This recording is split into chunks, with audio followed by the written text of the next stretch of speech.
Hello, students. Welcome to a special edition. Today we have a guest with us, Miss Tracy Deyton. You know her as the what is that? Library media Library specialist, lady. the media specialist here at Mitchell High School. She also happens to serve on our board of elections here in Mitchell County. So I've asked her to come in and answer a few questions for us from her experience with the board of elections. So, first of all, Ms. Deaton, how long have you been doing this job on the Board of Elections? I have served on the Board of Elections in Mitchell County since 2017. And so I haven't been, this is my first big election because the last presidential election was in 2016. So you've been there just a few years. How did you get started with that? So the way boards of election are set up, it's interesting. It doesn't matter what size of county you live in, whether you're in little bitty Mitchell County or great big Mecklenburg County. Every board of elections has 5 members. So, and at first I thought, well, that's just weird because all the counties are so different and different sizes, but every board of elections has 5 members. Whoever the governor is, the party that the governor is affiliated with has the majority of the members. So currently on the Mitchell County Board of Elections, there are 3 Democrats and 2 Republicans. As the law currently states, you can't be unaffiliated and serve on the Board of Elections. So what happens, the way you're appointed to this position, you aren't necessarily picked out of a pool or anything. You send in your paperwork once they ask you if you would like to do this, and you have to be approved by the governor. So I was appointed by the Mitchell County Democratic Party, who appointed 3 people to serve on this Board of Elections, and I serve with 2 Republican members who the Mitchell County Republican Party appointed them. Does that change how often does this change? It can change every 2 years. And so if there's somebody who really wants to do it, who's a member of their local Democratic or Republican Party, you can be asked to be considered for that. And I know that there's been 1 member change since I've been on there. But most of the time, the folks who are doing it do so for, I guess, anywhere from 4 to 6 years. Interesting. So it's not elected position. It's not, there's no term of office there. No, but you have to be reappointed every 2 years. Okay. So in 2 years, I was just reappointed this past year. So in 2022, my seat will be up again, and they could appoint somebody else. Hypothetically, if we had a Republican governor, then there definitely would be at least 1 change on the Board of Elections, Yes. right? Yeah. Okay, so this is a question I'll ask is, why does the political affiliation of the members on the Board of Elections matter? So in Mitchell County, I mean, we're really fortunate. Our 5 board member gets along really well. Most boards of any kind, I mean, even thinking of the Supreme Court, you have an odd number of justices on the Supreme Court because you can't have a tie. And for a while in North Carolina, they tried to say, okay, we're going to have 2 of each. We're going to have a 4-member board. And what was happening in larger counties is they were split down party lines and you couldn't get anything done. You couldn't pass any resolutions. You couldn't decide where you wanted your early voting sites to be. Like I said, we're very fortunate in Mitchell County. There's no drama involved in our meetings. It's pretty straightforward, and most votes we have are 5-0 votes. But so in order to answer your question, the fairest way to determine who gets that 5th vote is who the governor is. So when Governor Roy Cooper was in charge, the balance of the board tipped toward Republicans, and that's a lot of how America's set up. Is Okay, very good. So let's ask you this: what are some things that go into a successful, smooth election? You know, before I did this, I had no clue what went into an election. I have voted, and I'm sure you have too, in every single election since I turned 18. And for the most part, show up on the day. My precinct hasn't changed. I vote down here at the board office, and it's super easy. But what I've gotten to see on this Board of Elections is just how much work goes into that. And first of all, you have to find people to work these elections. You have to find folks who are willing to do the training on the equipment, who are willing to work 14-hour days, who are willing to haul the equipment, who are willing to set it up, troubleshoot, all kinds of things. So to me, the backbone of having a successful election is to have workers, poll workers who are passionate about making sure that everybody has the best voting experience possible. Mitchell County has a deputy director of the Board of Elections, and she's like the boss of the elections. And then she has a deputy director who works under her. And without those two positions, nothing could happen. They do everything from testing all the equipment to mailing out little voter cards if your precinct moves. So, for instance, we had a huge change 3 weeks ago. We decided for a lot of reasons that the Grassy Creek district, that voting at Deyton, which is where it's been my whole life, was not the wisest choice for a polling place. First of all, if you live in Spruce Pine, you know what that's like, the parking in and out of there. Typically, there is a fender bender there every single year. It impedes the school setting. You've got people who are coming to school, people who are coming to vote, and it just really, we had better options. So in Grassy Creek, we decided that we were going to use one of the fire departments, which, was like, oh my gosh, you're gonna move the polling precinct, well, people know where to go. So what the deputy director and her assistant did is do these mailing cards. You probably got one in the mail that says your polling precinct has moved from Deyton Elementary School to the Grassy Creek Fire Department. I think it's Grassy Creek. It may be Alta Pass. I'll have to look. And so they had to take time and sort those out and mail that to every voter in the Grassy Creek district, which I believe is the largest district in North Carolina. Has more voters than any other district. It's our claim to fame. Interesting. So a lot goes on into a successful election behind the scenes then. Let's see, I think I had a question here. I'll ask this, do you as a board have things to do between the elections? So it's like the military, it's hurry up and wait. Most of the time, we're really busy beginning from September through the end of November. And then December and January and February are kind of quiet, but North Carolina moved their primary 2 years ago. We used to have the primary in May, and now it's in March. So now that time is shorter. So we have kind of a dead period, I guess, December and January, and then May through August is kind of quiet. We still meet, but we don't have much to do. Okay. All right. What about this? What are some common mistakes that people make when they're trying to vote?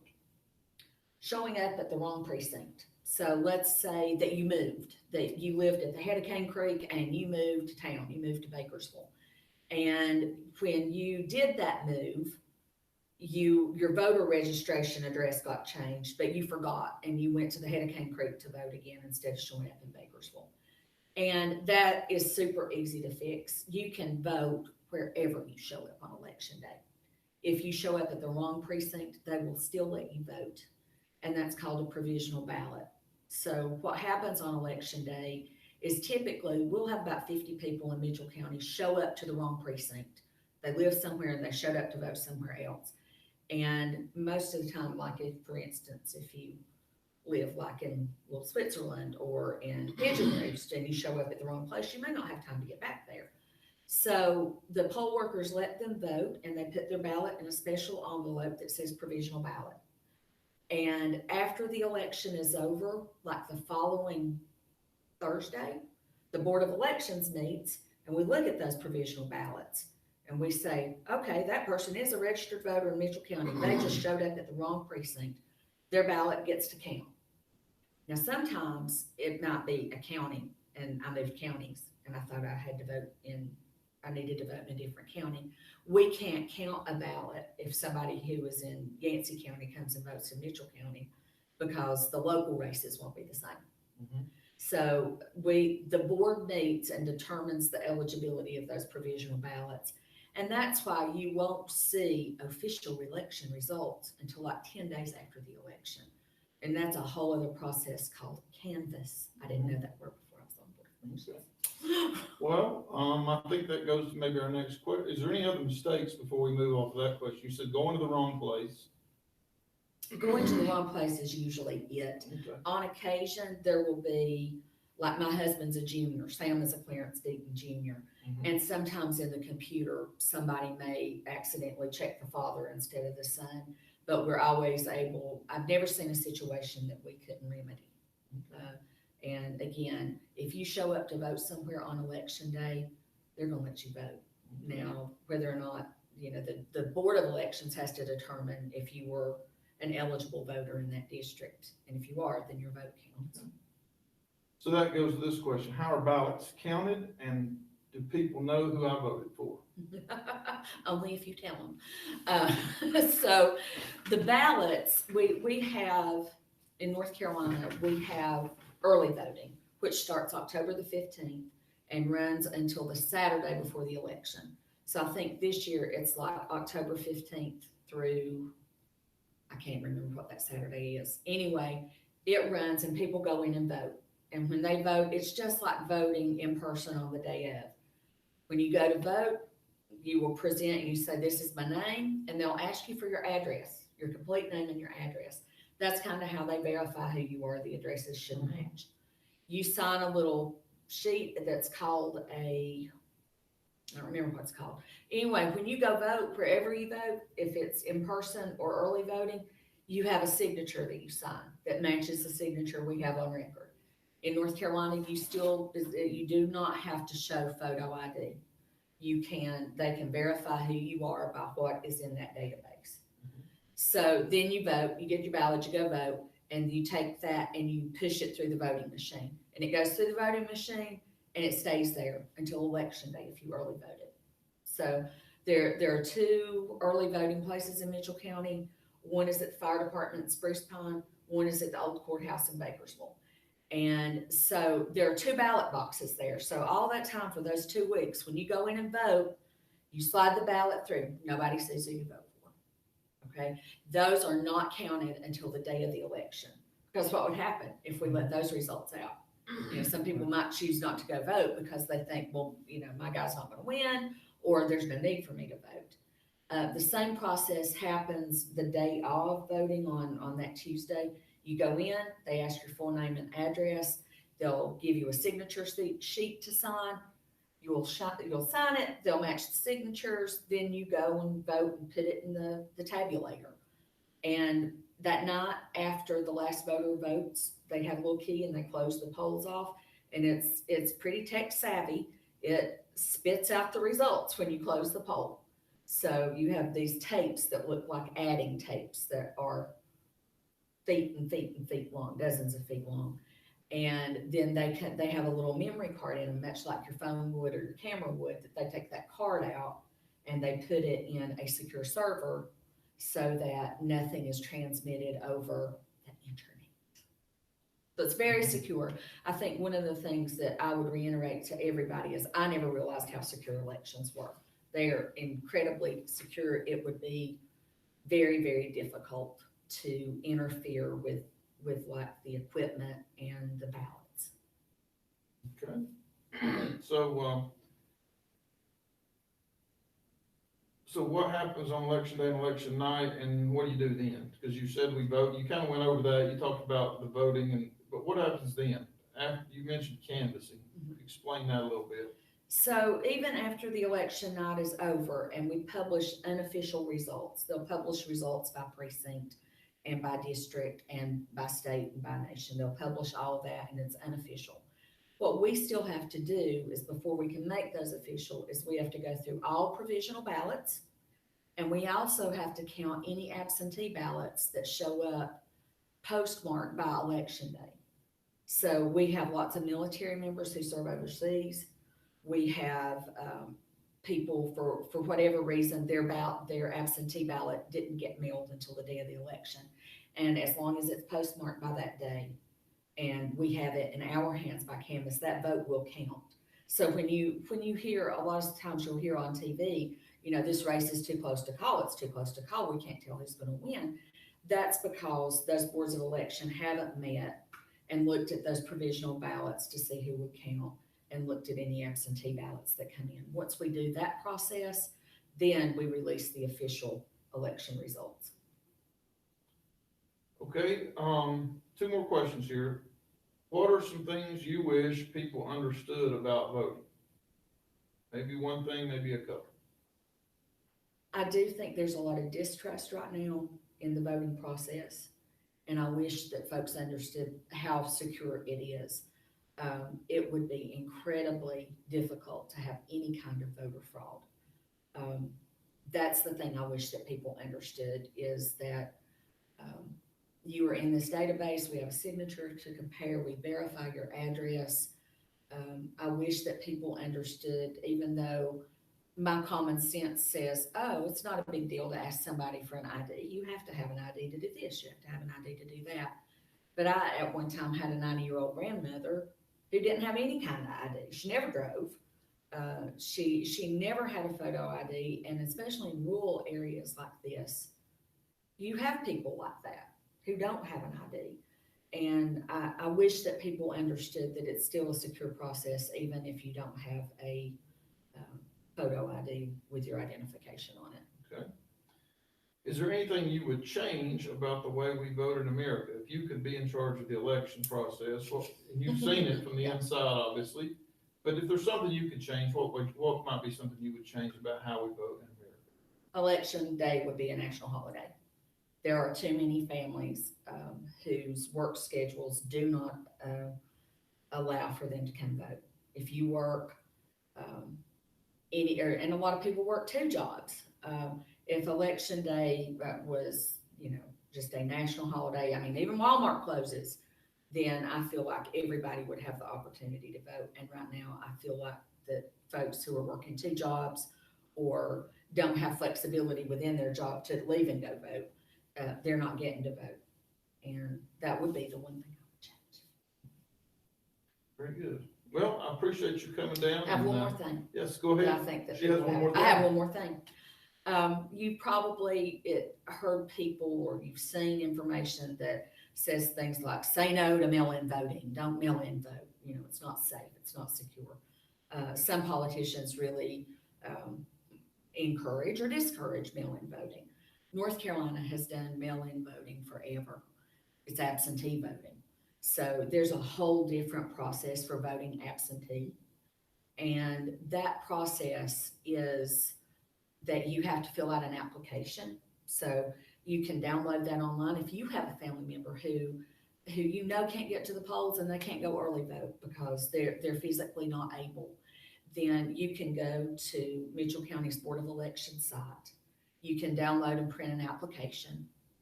You can call them, they'll mail you one. They'll mail you an application, not a ballot, but an application. Then you can fill out the application with the appropriate information and signatures and mail that back into the Board of Elections. Then they'll mail you a ballot for that person who requested it.